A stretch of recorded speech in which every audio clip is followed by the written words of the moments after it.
Είναι πολύ εύκολο να φτάσεις σε αυτό το σημείο. Όταν βρίσκεσαι στο δρόμο είσαι πάντα μόνος. Αισθάνθηκα θυμό και απογοήτευση. Οι νύχτες όλο πιο συχνά θα πλησιάζουν. Είναι ο κύριος Στράτος, ένας άνθρωπος που η ζωή τον έριξε στο δρόμο και παρά τη μόρφωση και τις γνώσεις του, τον ανάγκασε να παλέψει με την επιβίωση και του επέβαλε να παίξει με τους κανόνες της ζούγκλας. Μόνος, χωρίς σπίτι, χωρίς χρήματα, έπρεπε να βρει τρόπο να τα καταφέρει. Πόσο χρονών είστε, κύριε Στράτο? 49 χρονών. Περιμένατε ποτέ ότι στα 48 σας χρόνια, στα 49, θα φτάνατε ποτέ σε αυτό το σημείο? Ποτέ. Δεν το περίμενα. Και δυστυχώς έχω αντιληφθεί ότι είναι πολύ εύκολο να φτάσει σε αυτό το σημείο. Να ρωτήσω, πόσο καιρό μείνατε στο δρόμο? Περίπου 1 χρόνο. Πώς ήταν αυτός ο χρόνος? Με τα λόγια να το πεις είναι πολύ δύσκολο. Ας πούμε, το ψυχολογικό μόνο που ζεις και τους κινδύνους μετά που αντιλήφθηκες ότι υπάρχουν καυτοί κίνδυνοι στον δρόμο είναι πολύ δύσκολο. Τι δουλειά κάνατε, κύριε Στράτο? Ήμουνα στον τουρισμό, στα ξενοδοχεία δούλευα. Η τελευταία μου δουλειά ήμουνα υπεύθυνος δημοσίων σχέσεων και ψυχαγωγίας. Ποιες είναι οι γλώσσες που μιλάτε? Μιλάτε 3 γλώσσες. Εγώ μιλάω γερμανικά, αγγλικά, γαλλικά, αλλά είχα την τύχη να μεγαλώσω με 2 γλώσσες, με ελληνικά και γερμανικά, γιατί μεγάλωσα και έβγαλα το σχολείο στη Γερμανία. Σήμερα ο ίδιος μιλά στην κάμερα της εκπομπής και στη Μαρία Βλάχου για ό,τι του συνέβη και ότι τον ανάγκασε να μείνει άστεγος, αλλά και για τη δεύτερη ευκαιρία που του χάρισε η ζωή. Να αρχίσει από την αρχή.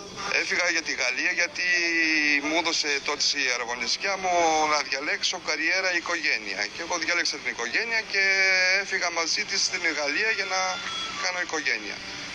Δεν έγινε αυτό που είχα στο μυαλό μου και αναγκάστηκα και γύρισα μετά από ένα χρονικό διάστημα πίσω.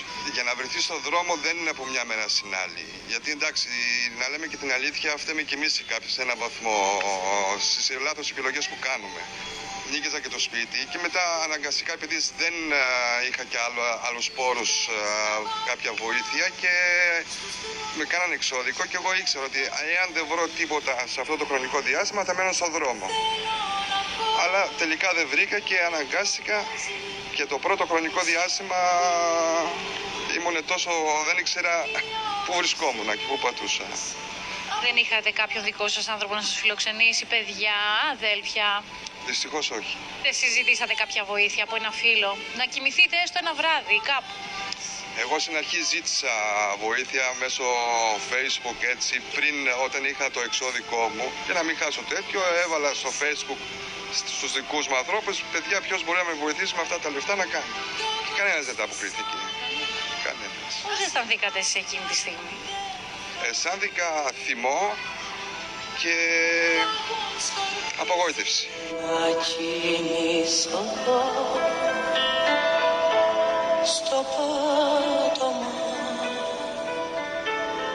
Την πρώτη φορά που κοιμηθήκατε στον δρόμο, τι θυμάστε, κύριε Στράτο? Από ανθρώπινης πλευράς, την πρώτη φορά που κοιμούμαι στον δρόμο είναι το σοκ που παθαίνει ένας άνθρωπος. Γιατί, να μην κρυβόμαστε πίσω, το σοκ που θα κοιμηθεί στον δρόμο, το σοκ πώς θα σε αντικρίσουν οι άλλοι που σε βλέπουν στον δρόμο, γιατί δεν έχεις και με την επιλογή να είσαι καθαρός, να βγεις έξω, και δυστυχώς ότι σε πολλές περιπτώσεις και προκατάληψη τον κόσμο που σε βλέπουν είναι σε βάζουν όλους τους βάζουν σε ένα καζάνι, ας πούμε. Υπήρχαν στιγμές που είπατε έτσι, γιατί θα μου σε μένα, υπήρχαν στιγμές που κλάψατε? Δεν πιστεύω να μην υπάρχει ένας που να μην έχει κλάψει το ψυχολογικό τραύμα που παθαίνεις μέσα σου, να λες τι κάνω τώρα σε αυτή τη ζωή, τι είμαι.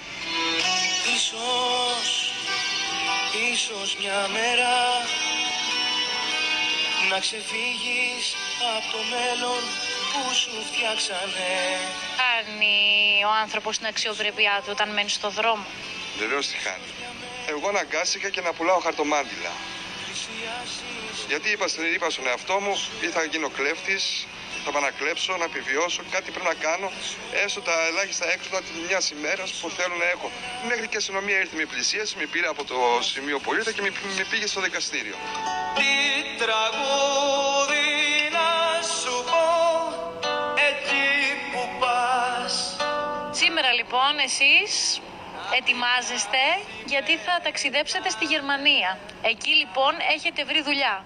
Από άστεγος στη Γερμανία για δουλειά. Ξεπροέκυψε ότι μέσω μια κοπέλα που με βρήκε και με γνώρισε, γιατί δούλευε σε ένα καφέ και εγώ που πήγαινα και έπαιρνα με τα χαρτομάτια που πουλούσα είχα και τη δυνατότητα να πάω να αγοράσω τον καφέ και με γνώρισε καλύτερα και τι άνθρωπος ήμουνα και αυτή είχε και την ενημέρωση την οργάνωση Ελλήνων οικογένειας. Με πήραν οι υπεύθυνοι και να με γνωρίσουν και κατευθείαν με στεγάσανε. Με βοήθησανε ψυχολογικά και οικονομικά να ξεφύγω και από τα χαρτομάτια και από το δρόμο και με βοήθησαν να βρω το κυριότερο και δουλειά. Μ' αλλά φέγγει στη δική σου καταχνιά.